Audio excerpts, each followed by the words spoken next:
Pakistan cricket board के हवाले से और किस तरह प्लेयर्स को हैंडल करना चाहिए, that he knows very well. So Khalid Mahmood साहब मेरे साथ मौजूद हैं। अस्सलाम वालेकुम sir and welcome to the show. बहुत शुक्रिया जी, बहुत मेहरबानी। यस तो सर, हम आपसे सेंट्रल कॉन्ट्रैक्ट के हवाले से तो बात करेंगे ही, but before the central contracts एक और जो इशू है that is world cup scheduling, rescheduling, on and on, on and on, on and on. BCCI हम मानते हैं कि एक बहुत स्ट्रॉन्ग बोर्ड है, financially the most strong board. बिल्कुल जी, परेशानी तो है। Obviously this mega event is right at the corner, और जब तक जस्टिफाई ना हो कि क्या स्केड्यूल है क्या नहीं, जब तक कंफर्मेशन ना हो, फाइनलाइज ना हो, मुश्किलात तो रहेंगी। खालिद साहब, जाहिर सी बात है, एक बहुत ज्यादा एक्सपेक्टेशन है जब एक बड़ा बोर्ड जो है वो एक इवेंट ऑर्गेनाइज कर रहा होता है, होस्ट कर रहा होता है, तो वहां पे ये लैप्सेस होना शुरू हो तो बड़ी मतलब एम्बैरेसमेंट वाली एक फीलिंग हो जाती है। आपको लगता है कि बीसीसीआई के लिए it is turning out to be an embarrassment now? जी, मैं आपकी बातों से इत्तेफाक करता हूँ। एम्बैरेसमेंट की बजाय मैं कहूँगा कि इंतहाई शर्मनाक ये सारी सूरत हाल है, बड़ी अफसोसनाक ही है। मुझे एक बात की समझ नहीं आ रही कि ये जो शेड्यूल अनाउंस होते हैं, क्या ये जो इलाकाई इनकी तंजीमें हैं, जैसे हैदराबाद और पहले अहमदाबाद का मसला आया था, तो क्या इसके मशवरे के बगैर ये शेड्यूल अनाउंस हो गए हैं? ये तो तसव्वुर भी नहीं किया जा सकता। बात ये होती है कि जहाँ जहाँ मैच करवाए जाने होते हैं उन लोगों को इसमें पूरी तरह मशवरे में शामिल किया जाता है, उनकी राय ली जाती है, फिर उसके बाद एक मंसूबा बनता है। तो ये मैं नहीं मान सकता कि पहले हैदराबाद के साथ मशवरा नहीं हुआ।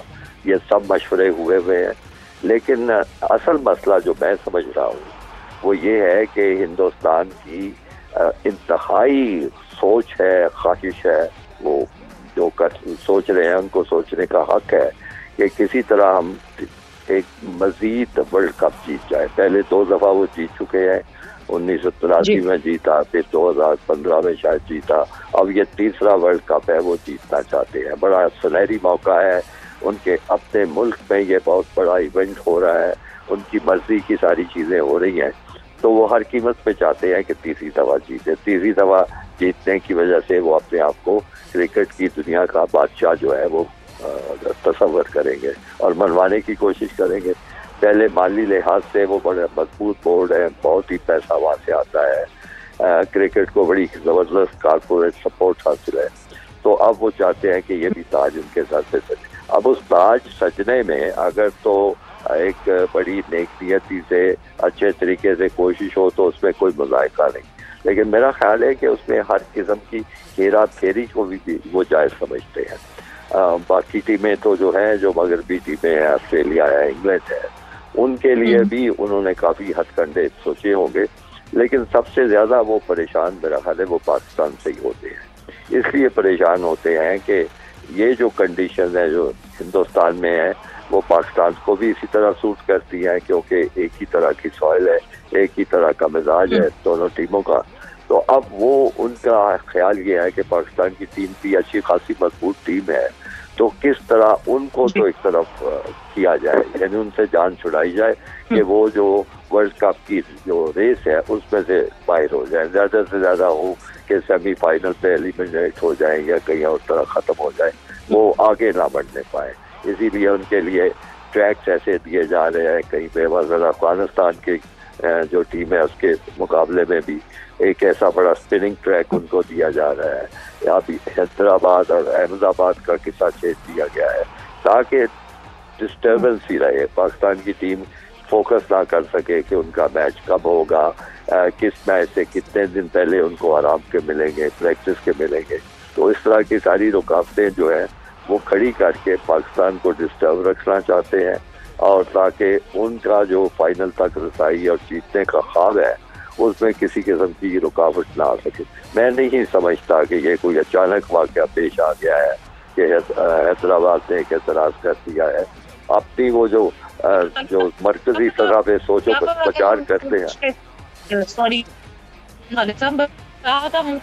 शायद इंटरनल, क्योंकि तो बाहर बैठ के देख, वी आर एन आउटसाइडर जो बैठ के देखते हैं internal politics, because BCCI has always been dominant in the जो associations का काम कर over the period of time, जब हमारे शो पे जर्नलिस्ट भी आए थे तो उन्होंने इंडिया टीम को इतने अलग अलग वेन्यूज और इतना ज्यादा ट्रैवल इस वर्ल्ड कप में सिर्फ इसलिए करवाया जा रहा है बिकॉज एसोसिएशंस को प्लीज करना है, और इस वजह से putting the team India at stake, क्योंकि वो इतना ट्रैवल कर रहे हैं। तो स्केड्यूल उठा के देखें तो बहुत है, और 9 वेन्यूज हैं जिसपे वो खेलेंगे, दे आर रिपीटिंग एनी। तो मुझे मतलब ये लगता है कि बैकग्राउंड में भी the associations were not happy with BCCI and now they've got the time कि अब वो they can just उनको मतलब बुरा दिखा सके, maybe that could be one reason as well।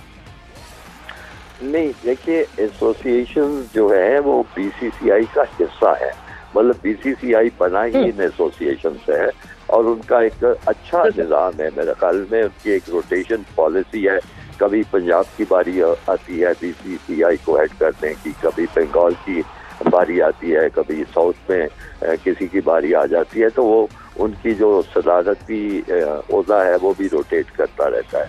तो वो तमाम के तमाम इस लोग निज़ाम ये नहीं है कि एसोसिएशन कोई अलहदा चीज़ें हैं और बीसीसीआई एसोसिएशन का जो होता है वो नुमाइंदे मिलके वही बीसीसीआई बन जाते हैं। तो मेरे ख्याल में आपस का इनका कोई ऐसा खींचातानी या कशमकश का ये मामला नहीं है। ये इनकी बाज़ाब्ता इजलास होते रहते हैं, इनके आपस में राब्ते होते हैं, ठीक है, ये रकावत भी होती है, राइवलरी भी होती है, टेंशन भी होती है, लेकिन मतवातर एक दूसरे से इनका राब्ता होता है, बातचीत होती है, मशवरे होते हैं।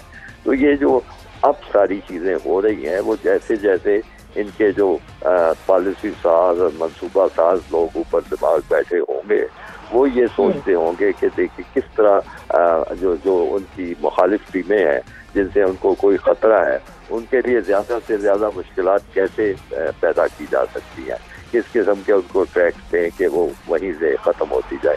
मेरे ख्याल में ये सारी जो ये बार बार की तब्दीली और ये काविश और ये सोचें जो कि ठीक है वो इलाकाई तंजीमों के नाम पे डाली जा रही हैं, लेकिन उसके पीछे एक ही सोच, एक ही जज्बा, एक ही मंसूबा जो है वो दिखाई देता है कि किसी तरह हिंदुस्तान जो है अपनी तमाम मुखालिफ टीमों को देर करके ये वर्ल्ड कप जीते। ये उसका नतीजा है।